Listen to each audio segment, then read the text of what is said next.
son est imposant, tout comme l'instrument.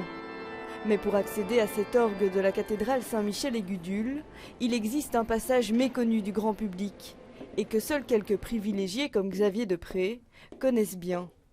80 marches, un passage par l'extérieur, et l'organiste est prêt à répéter son prochain concert.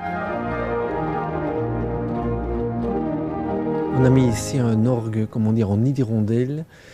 C'est un emplacement très ancien et à la fois il y a peu d'instruments qui de nos jours jouissent encore de cet endroit-là.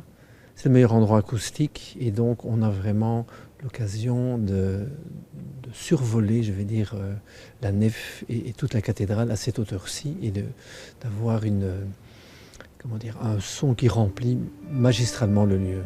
Un survol acoustique que savourent aussi les touristes, impressionnés par l'instrument.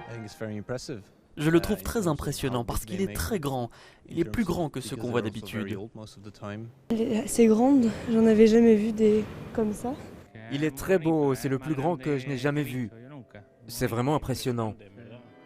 Et les touristes ne sont pas au bout de leur surprise puisqu'une autre répétition commence plus loin.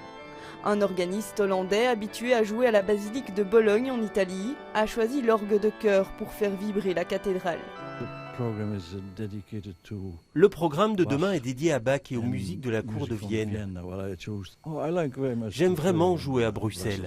J'ai des amis ici et j'aime ces très grandes cathédrales. Sur le thème Music for Peace, jusqu'au 23 août, l'orgue résonne tous les mardis soirs aux côtés parfois de chœurs et de cuivres. Des concerts qui offrent au public une pause musicale sur un ton magistral.